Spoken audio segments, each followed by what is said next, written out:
Ya, rekan-rekan semua, kali ini kita akan berdiskusi atau membahas tentang berpikir kritis. Dalam kehidupan sehari-hari, tentu saja berpikir kritis merupakan salah satu bagian integral dalam aktivitas kita. Kita diperhadapkan oleh banyak faktor, kita diperhadapkan oleh banyak problematika, banyak situasi yang membutuhkan kita untuk berpikir kritis. Nah, kalau berbicara berpikir kritis dan kemudian mengkorelasikannya dengan keperawatan, saya teringat satu nama yang saya yakin teman-teman semua juga sudah pernah dengar pastinya, yaitu Florence Nightingale. Jadi Florence Nightingale ini sebagai ibu keperawatan modern, beliau punya jasa besar bagaimana keperawatan yang tadinya dipandang sebagai profesi yang tidak profesional, kemudian dengan apa yang beliau hadapi, khususnya di periode perang Kramian, perang yang terjadi di wilayah Eropa, itu bisa membawa profesi keperawatan menjadi profesi kesehatan yang lebih profesional. Kalau kita ingat bagaimana kemudian di era perang Krimian itu banyak sekali tentara perang yang mengalami masalah di dalam masalah infeksi, yaitu ketika kemudian konsep infeksi belum banyak dikenal saat itu, dan dengan jumlah tenaga kesehatan yang terbatas, saat itu dokter masih memegang menjadi tenaga kesehatan yang paling utama, namun jumlahnya terbatas dan harus kemudian diperhadapkan dengan tentara perang, banyaknya tentara perang yang mengalami luka-luka. Sehingga di periode perang Kramian itu banyak sekali tentara perang yang kemudian harus tewas, bukan karena peperangannya, tapi kemudian karena harus menghadapi infeksi yang terjadi akibat akibat luka-luka tadi. Nah, yang menarik kemudian Florence Nightingale itu hadir membawa konsep baru bagaimana setelah melakukan proses pemikiran kritisnya, Nightingale kemudian membawa era baru tentang konsep infeksi. Mewakili perawat, karena Nightingale seorang perawat, Nightingale kemudian menghadapkan banyak data, banyak bukti, banyak evidence yang memberikan gambaran bahwa ternyata kalau kita mau fokus pada penanganan infeksi, yang notabene-nya adalah menjaga kebersihan, kebersihan area perawatan, dan juga itu akan berimplikasi atau berdampak pada kebersihan luka, itu kemudian akan membuat proses pemulihan luka jauh lebih baik dan juga akan membantu mencegah terjadinya infeksi. Dan dari saat itu kemudian kita bisa bilang salah satu milestone-nya perawat berubah dari profesi yang bisa dibilang dipandang sebelah mata lalu bergerak ke profesi yang dianggap profesional.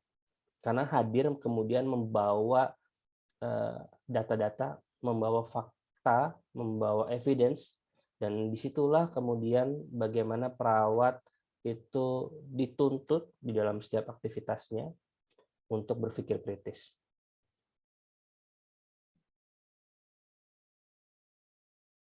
Nah, kita semua tahu bahwa tujuan pemberian asuhan keperawatan tentu saja akan selalu berakhir pada sebuah terminologi, yaitu kualitas. Lalu apa itu kualitas?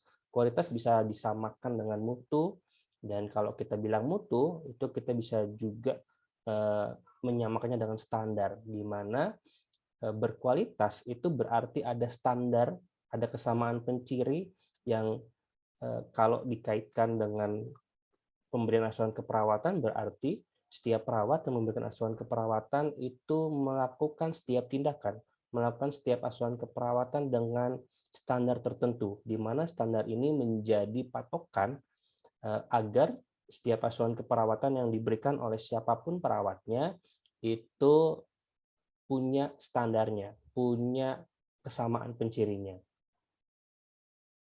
Nah, lalu kemudian apa pentingnya berpikir kritis? Kenapa harus berpikir kritis?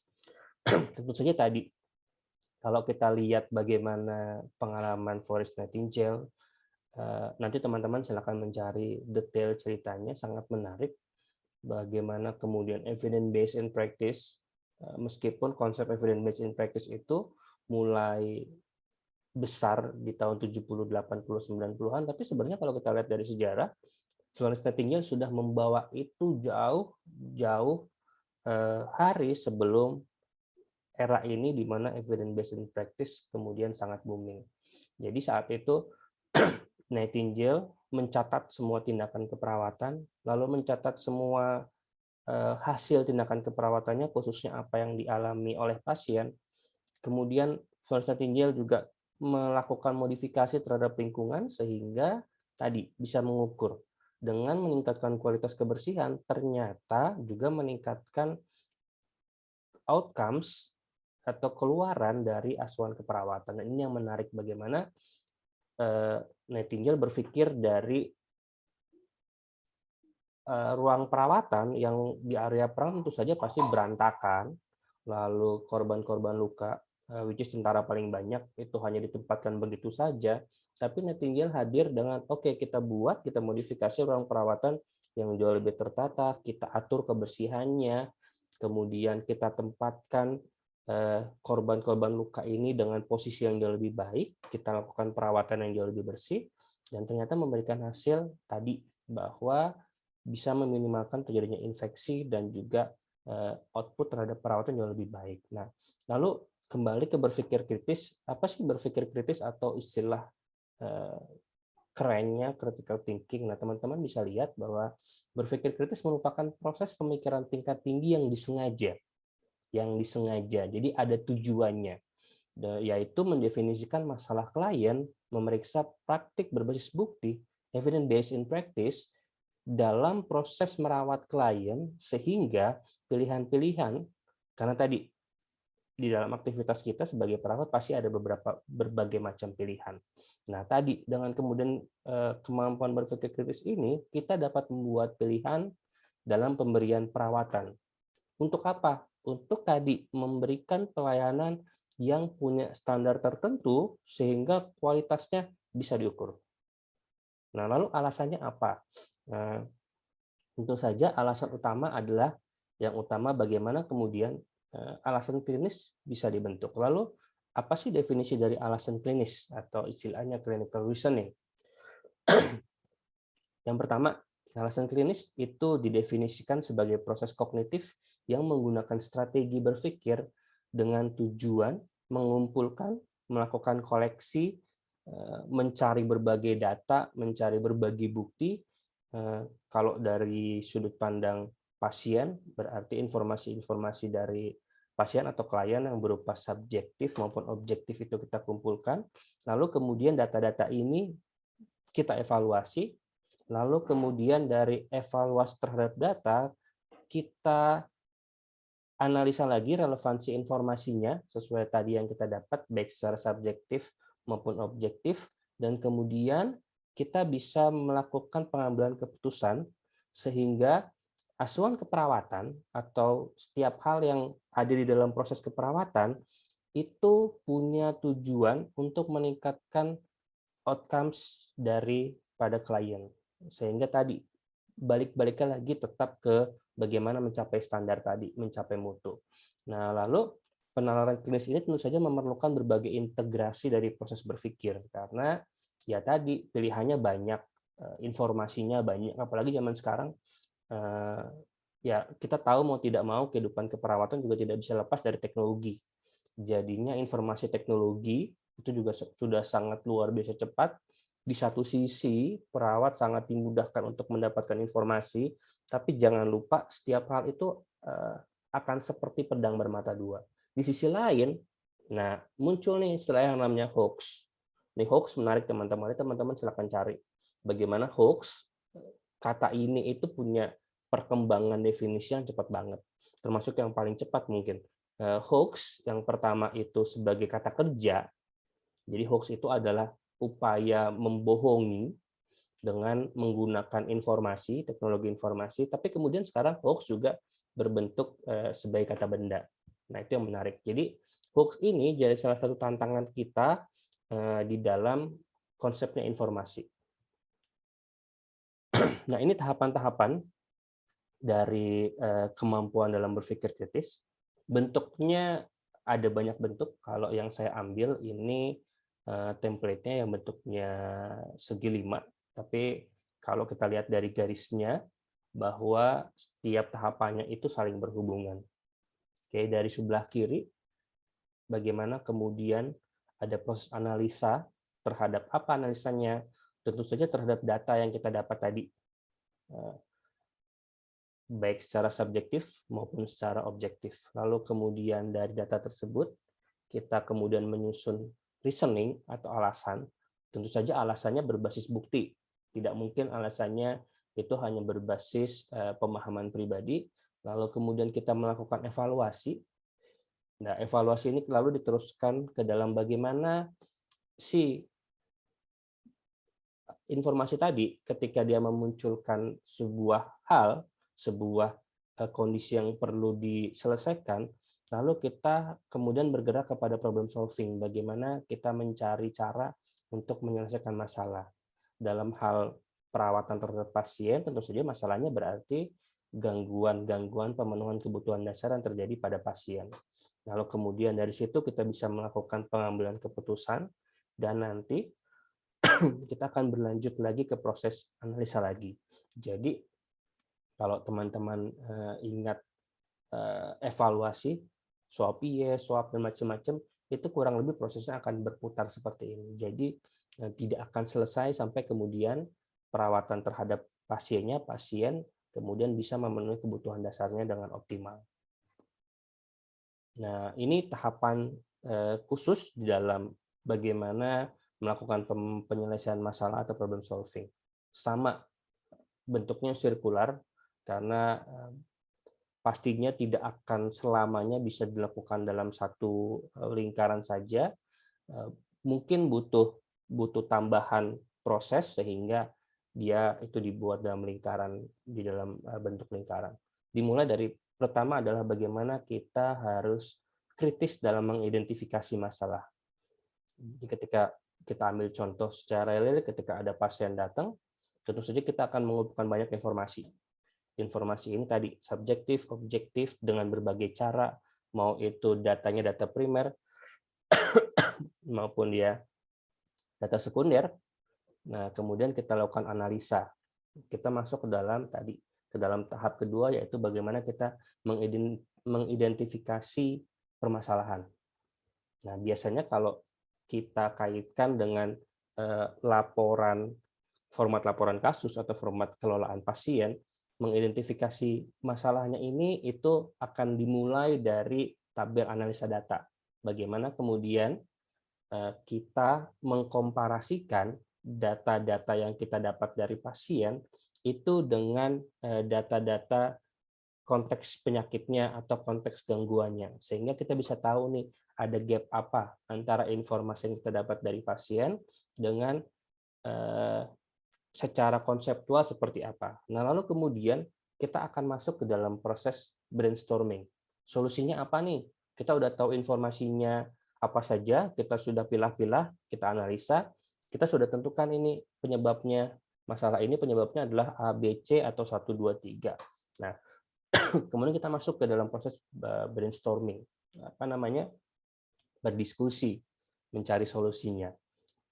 Ada banyak cara di dalam konteks problem solving secara kelompok, tentu saja brainstorming, kan istilahnya brainstorming berarti akan melibatkan banyak kepala, banyak perspektif atau banyak sudut pandang. Tapi kalau kita mau ambil secara individual, dengan tadi kita berpikir kritis, kita tahu informasinya apa, kita sudah tahu masalah yang munculnya apa, kita kemudian tahu penyebabnya, nah lalu kita juga bisa berpikir, kita bisa melihat, kita tahu ada gap informasi dan kita kemudian mencari cara untuk menyelesaikan masalah yang masuk ke tahap keempat, yaitu bagaimana kita mencari solusi yang terbaik.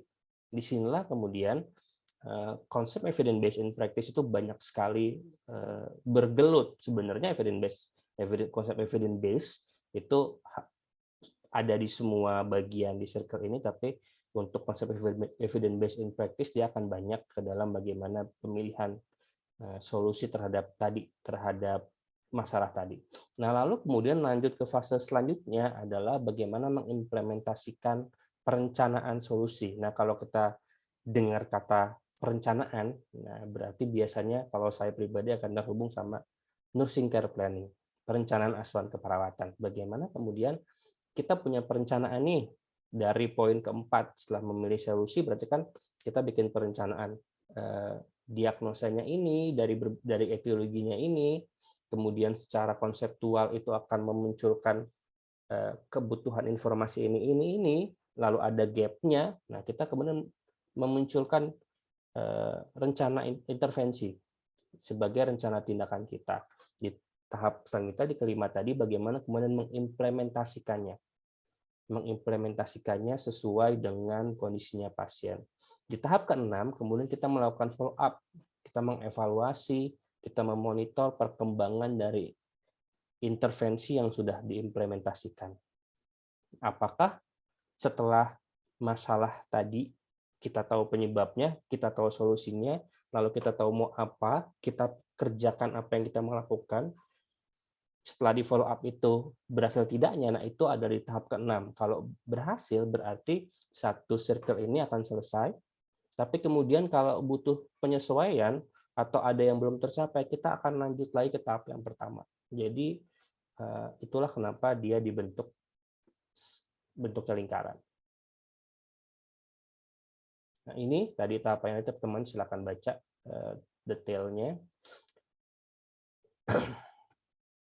Nah, lalu kemudian secara spesifik bagaimana sih critical thinking itu berperan dalam proses keperawatan? Nah, ini yang menarik.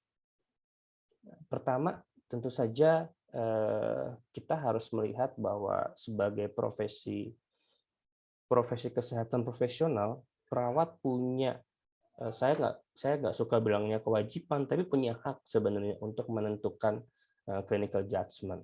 Mungkin clinical judgment ini tidak secara fokus penentuan apa yang harus dilakukan kepada perawat secara komprehensif, tapi kita bisa membuat clinical judgment sesuai dengan peran dan fungsi kita sebagai seorang perawat.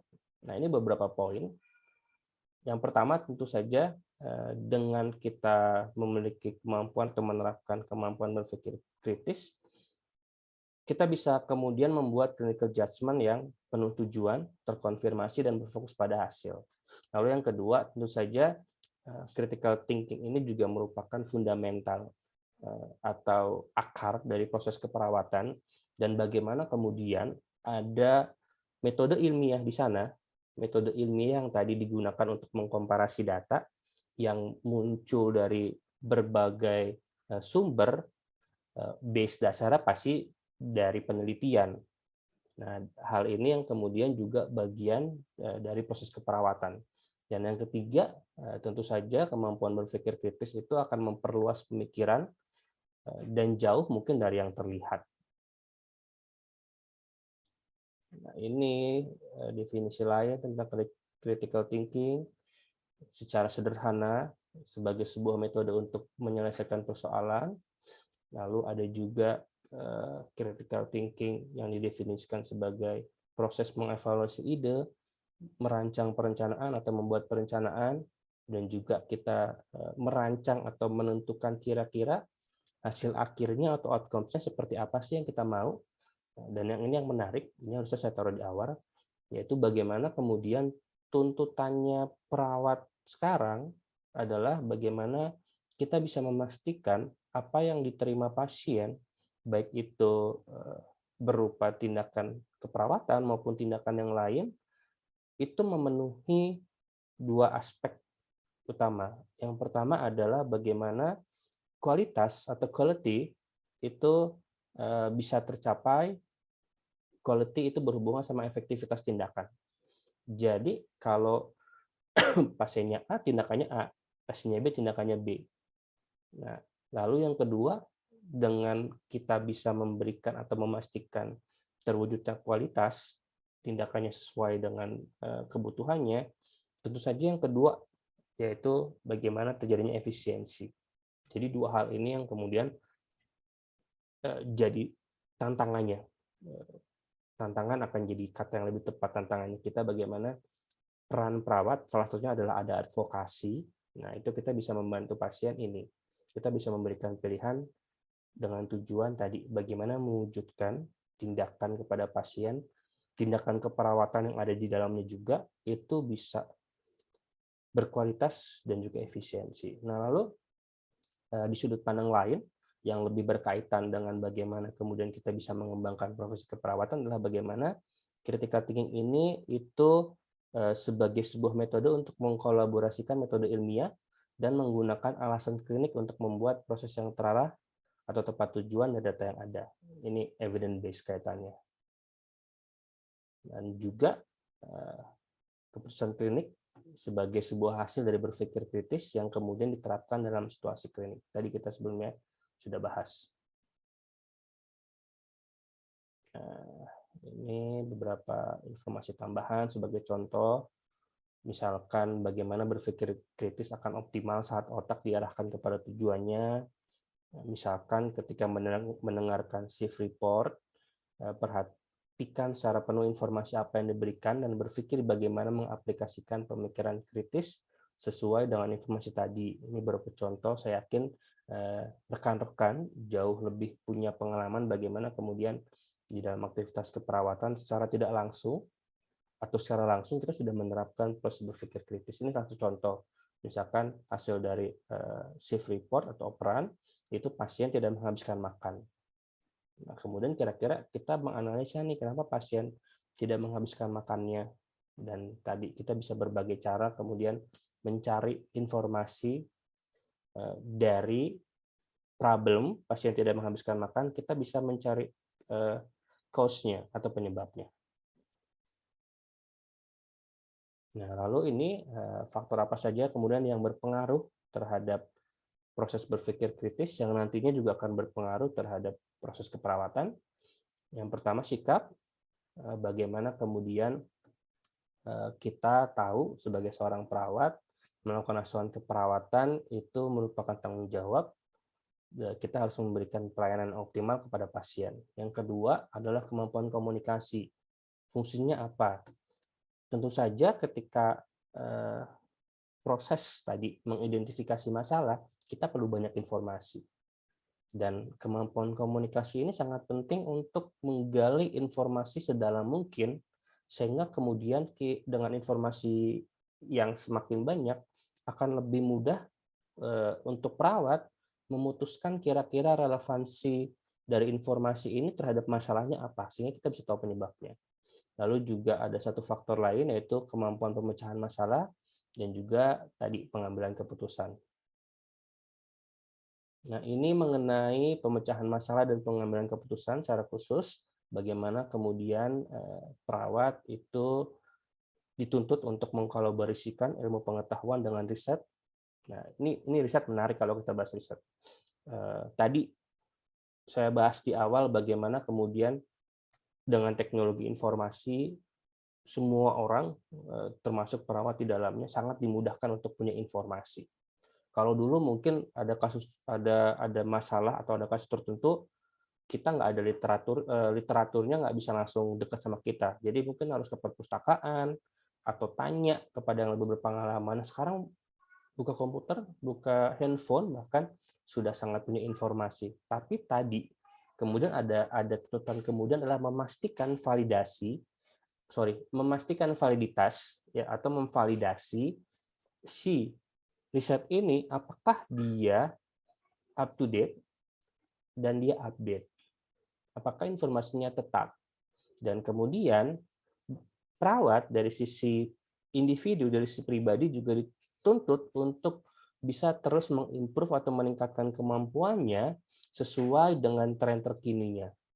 Jadi kita bisa konsisten untuk mengikuti perkembangan zaman, kita bisa konsisten mengikuti perkembangan teknologi, sehingga kita bisa menyelesaikan setiap masalah sesuai dengan bukti terkait, jadi sesuai secara logis. Ini tadi bagaimana prosesnya dari problem solving, menjabarkan masalah, informasi, analisa, mengembangkan solusi, dan mengimplementasikan solusi sesuai dengan kebutuhan. Dan lalu juga tadi ada yang lupa, evaluasi. Karena dari evaluasi kita tahu apakah intervensi yang kita terapkan itu efektif atau enggak. Apa yang perlu dirubah kalau tidak efektif, apakah harus melakukan small adjustment atau penyesuaian kecil, atau kita harus melakukan penyesuaian yang besar. Nah, kalau ngomongin berpikir kritis, saya selalu ingat nama ini.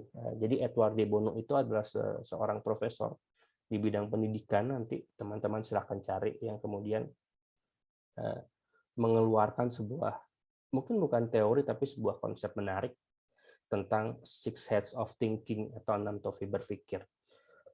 Dianalogikan sebagai topi dari berbagai warna.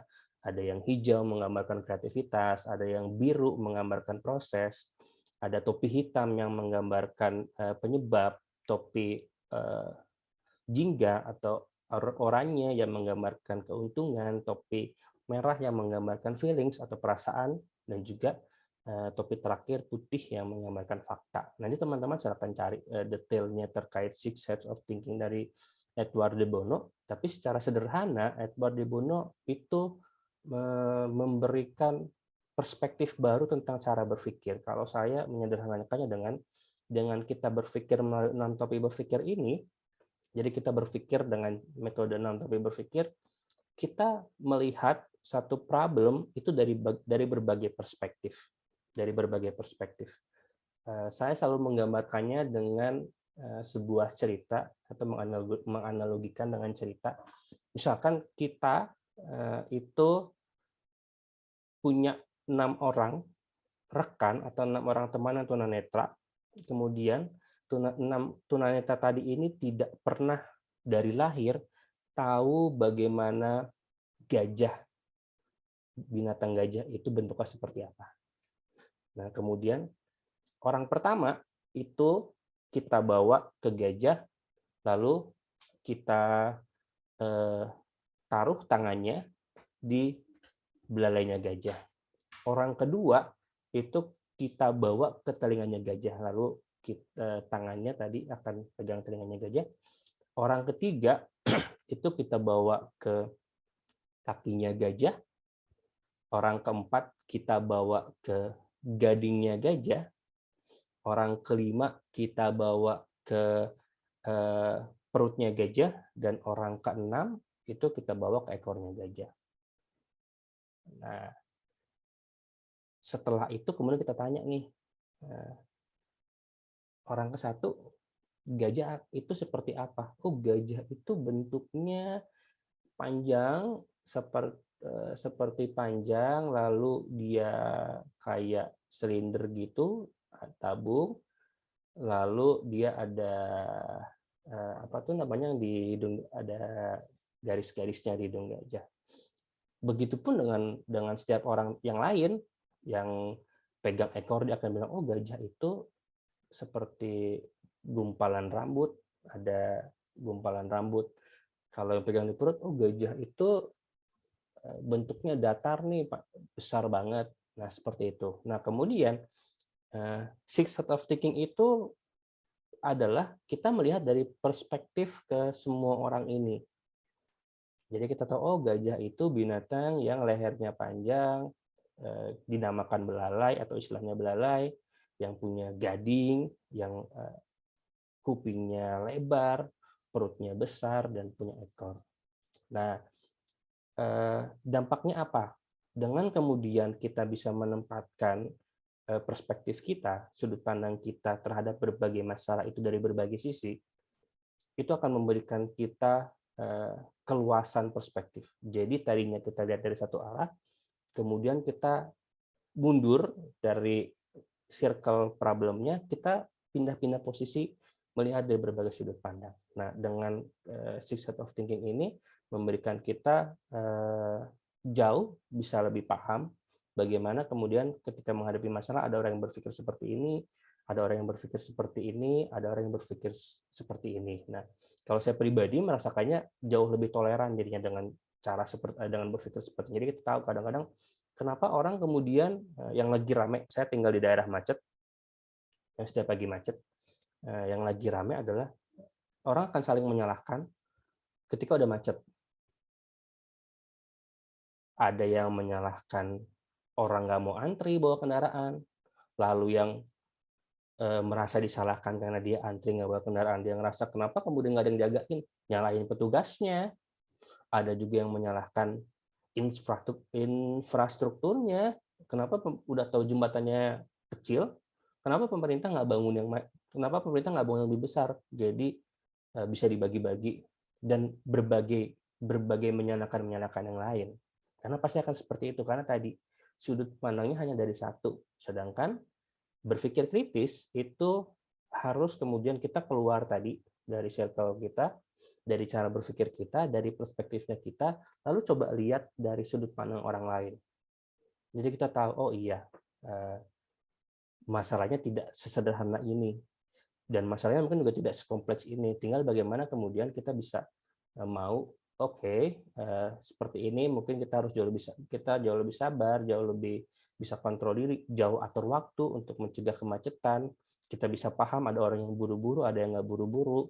Kita tahu bagaimana misalkan membangun tidak semudah itu. Kita tahu misalkan petugas juga mungkin mengalami masalah yang lain, dan itu akan jauh lebih melapangkan perspektif pemikiran kita. Jadi menarik. Nanti teman-teman saya akan cari Six Sort of Thinking. Dulu ada bukunya tapi udah lama banget, mungkin 20 tahun lalu. Nah, ini beberapa teknik atau metode critical thinking. Nanti teman-teman silakan baca. Biasanya atau pada umumnya itu akan dikaitkan dengan Socrates. Socrates itu membuat sebuah metode, istilahnya Socrates questioning, yaitu teknik yang digunakan Socrates saat itu. Dia mempopulerkan bagaimana kemudian seseorang itu untuk melihat ke bawah permukaan, mengenali dan memeriksa asumsi, mencari inkonsistensi, memeriksa berbagai sudut pandang, dan membedakan apa yang diketahui dari apa yang hanya diyakini. Jadi kurang lebih tadi mirip-mirip sama konsepnya Edward de Bono, Six Sort of Thinking. Hanya Socrates itu jauh lahir lebih duluan, jadi pemaparannya tidak sekompleks konsepnya Edward de Bono. Ini ada berbagai metodenya yang teman-teman silakan cari. Contohnya kalau kemudian kita mau memutuskan terhadap sebuah masalah atau sebuah problem, kita biasanya mengajukan beberapa pertanyaan. Contohnya, misalkan kita ambil contoh pertanyaan tentang keputusan. Apakah pertanyaan ini jelas? Apakah dapat dimengerti dan diidentifikasi dengan benar? Yang kedua, apakah pertanyaan ini penting? Bisakah pertanyaan ini dipecah-pecah menjadi bagian yang lebih kecil? Lalu juga ada misalkan tentang asumsi, tentang sudut pandang, point of view atau perspektif. Lalu juga ini pertanyaan tentang bukti atau evidence dan alasan. Contohnya ini misalkan apa bukti yang Anda miliki? Apakah ada alasan untuk meragukan buktinya? Oke, jadi ini berkaitan dengan validitas bukti. Lalu bagaimana Anda tahu, bagaimana Anda mencari informasi terkait buktinya, lalu kemudian apa yang akan mengubah pikiran Anda. Jadi kalau kita lihat dari struktur kalimatnya, itu kalau dibilang sederhana, tapi kemudian kompleksitasnya itu mirip-mirip sama kalimat yang dibuat pada eranya Socrates. Jadi masih agak bias. Ini teman-teman silakan baca. Implikasi dan konsekuensi. Nah, lalu ini ada metode tadi berpikir kritis selain metode bertanya, yaitu bagaimana penalaran induktif dan deduktif. Nah, ini kita bisa ambil korelasi dengan kalau kita mau bikin riset, iku, duku. Saya ingat banget nih pelajaran SMP, induktif khusus umum, deduktif umum khusus. Lalu juga ada juga membuat diferensiasi pernyataan. Kita kemudian menganalisa pernyataan dari berbagai sudut pandang. Lalu juga yang keempat, ini yang biasanya dulu kuat banget, bagaimana kredibilitas sumber informasi itu perlu dievaluasi. Meskipun kalau teman-teman ingat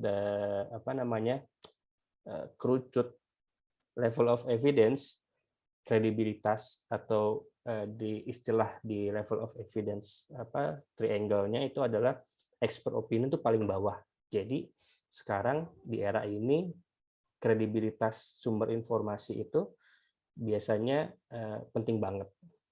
Lalu teknik lain bagaimana mengenai asumsi. Nah, ini mengimplementasikan critical thinking dalam proses keperawatan. Ini tadi kita sudah bahas cukup banyak sebelumnya. Nanti teman-teman silakan baca detailnya. Bagaimana kemudian proses keperawatan sebagai metode perencanaan yang sistematis dan rasional tentu saja membutuhkan kemampuan untuk berpikir kritis. Fase-fasenya semua tahu, dari pengkajian sampai evaluasi. Tadi sudah saya jabarkan bagaimana berpikir kritis itu dari pengkajian, dari kita mengumpulkan data untuk mencari penyebabnya sampai kemudian mengevaluasi. Apakah implementasi terhadap intervensi itu efektif atau enggak. Jadi di setiap bagian itu perlu pemikiran kritis. Ini tentang problem solving, silahkan teman-teman baca. Lalu juga ini yang menarik, trial dan error. Jadi berpikir kritis juga sangat dibutuhkan dalam istilah atau terminologi trial dan error. Kalau di Indonesia istilahnya coba-coba. Nah, meskipun di poin kedua ini saya bold bahwa metode coba-coba ini sebenarnya bisa sangat berbahaya kalau kita berikan kepada klien, dan mungkin menderita kerugian jika tadi approach-nya atau pendekatan tidak tepat. Jadi berpikir kritis dalam coba-coba itu tentu saja syarat utamanya adalah resources-nya sangat terbatas atau sangat minimal. Ini saya ambil contoh misalkan ketika melakukan pemberian terapi cairan di rumah, nggak mungkin kan kalau kita ke rumah pasien lalu kita bawa tiang, ya mungkin sih bawa tiang infus, tapi ya repot juga. Nah, kita biasanya perawat tuh paling pinter deh kayak gini. Saya yakin teman-teman sangat kreatif untuk melakukan ini, jadi kita pakai tiang apapun. Saya ingat waktu kemudian harus memberikan terapi cairan untuk ayah saya, karena saya lupa rumah saya nggak ada tiang infus. Tapi saya ingat, saya dulu sempat suka fotografi, jadi saya punya tiang lampu. Nah, jadi saya pakai tiang lampu atau light stand untuk taruh pelabotnya. Ya, berbagai cara. Nah, inilah kemudian berpikir kritis itu bisa digunakan dalam trial and error, tapi tadi harus juga berhati-hati pendekatannya. Apakah kemudian akan memberikan dampak yang buruk atau enggak sama pasien? Nah, itu yang harus sangat hati-hati dilakukan. Lalu juga mengenai intuisi, nah ini juga jadi konsep intuisi juga menarik karena kadang pendekatan masalah itu biasanya mengandalkan intuisi. Istilahnya apa ya? Mungkin sebenarnya kalau dibawa atau diganti jadi kata perasaan kurang pas juga. Jadi intuisi itu mungkin perasaan yang kemudian berbasis data empiris, jadi pengalaman itu yang kemudian dianalisa pakai critical thinking, pakai berpikir kritis, sehingga secara nggak langsung itu jadi pemahaman. Makanya istilahnya intuisi tadi, kalau lihat di poin paling bawah, intuisi adalah pemahaman atau pembelajaran sesuatu tanpa menggunakan penalaran secara sadar. Jadi tadi sebenarnya berbasisnya adalah pembelajaran dari pengalaman, pembelajaran secara empiris dari apa yang sudah kita lakukan. Nah, ini kalau saya bahas ini pasti tiba-tiba ingat sama konsep salah satu terminologi yang juga suka dibahas di evidence based in practice, yaitu sacred cow. Jadi sacred cow itu adalah tindakan-tindakan di keperawatan juga banyak yang secara evidence based in practice itu saya nggak mau bilang nggak ada buktinya, tapi belum bisa dibuktikan. Sacred cow. Jadi evidence based itu hadir untuk menjawab sacred cow. Nanti kita bahas lain kesempatan untuk sacred cow sama evidence based ini. Dan sacred cow itu adalah tadi intuisi berdasarkan pengalaman. Ini tentang tadi penelitian klinis sudah kita bahas sebelumnya. Nah, ini penelitian. Salah satu kemudian yang jadi tantangan, ya saya suka ngomong tantangan di dalam dunia keperawatan khususnya adalah bagaimana kemudian penelitian, research kembali mencari itu jadi hal yang sekarang itu jadi hal yang krusial, jadi hal yang urgent. Meskipun perawat kalau lihat dari waktunya, waktu pekerjaannya itu ya masih tarik-tarikan lah untuk melakukan penelitian. Sedangkan kebutuhan penelitian terkhusus untuk profesi itu sangat penting. Penelitian itu menggambarkan bagaimana profesi itu berkembang. Ya harus diakui karena kualitas penelitian di keperawatan itu masih punya PR panjang untuk sama dengan yang profesi yang lain, makanya kemudian perkembangan profesinya juga punya PR panjang. Jadi saya ambilnya kata tantangan sama PR panjang, jadi bukan sesuatu yang kita nggak bisa selesaikan, tapi ya kita butuh waktu, butuh banyak faktor yang kemudian bisa kita bisa terus bergerak eksponensial, jadi bergeraknya cepat. Nah, termasuk tadi penelitian. Nah, ini definisi penelitian, silakan teman-teman baca. Lalu penelitian itu yang paling utama adalah bagaimana kemudian sebagai sebuah proses penelitian ini akan membantu di dalam pemecahan masalah. Penelitian inilah yang kemudian nanti dengan berbagai caranya melakukan filtrasi terhadap informasi yang dibutuhkan, melakukan analisa setelah ada filtrasi, dan kemudian memberikan gambaran terhadap data, dan data ini yang kemudian nanti sebagai hasil penelitian itu jadi landasan dalam pengambilan keputusan. Dan itu yang menarik, dan penelitian ini itu biasanya, bukan biasanya sih, memang tujuannya untuk menjawab gap of knowledge atau jeda penelitian atau rentang pengetahuan, gap of knowledge. Saya belum punya istilah Indonesia yang pas, gap of knowledge. Nah, penelitian itu di era ini sangat banget, istilahnya nggak bagus, sangat dituntut untuk bisa terus berkembang, karena ya tadi banyak informasi, banyak hal yang kita belum tahu, pengetahuannya belum kuat, sehingga itu perlu kita jawab, dan dengan kita menjawab itu kita bisa mengembangkan profesi keperawatan khususnya, dan kita bisa terus mencari jawaban-jawaban yang belum ada. Nah, itu salah satu pentingnya penelitian. Nah, secara umum ya saya selalu bilang critical thinking itu sederhananya adalah bagaimana kita lebih peka terhadap sekitar kita. Kalau saya suka kasih tahu atau ngajarin anak saya, kalau suka marah-marah, punya mata dua dan telinga dua, mulutnya cuma satu. Nah, jadi sebenarnya Tuhan itu udah ngajarin kita, udah memastikan kita untuk lihat dan dengar lebih banyak sebelum bicara. Dan critical thinking ini merupakan akumulasi dari segala hal ini, bagaimana secara fisiologis kita mensensor informasi, kemudian kita masukin ke kepala untuk kita filtrasi, kita analisa, dan kita juga cari keputusannya, baru kita respon. Jadi secara fisiologis pun prosesnya begitu, kita dapat informasi dulu, kemudian kita olah ke otak kemudian menentukan nih, melakukan decision making, harus ngapain nih. Nah, itu jadi prosesnya kurang lebih sama seperti itu.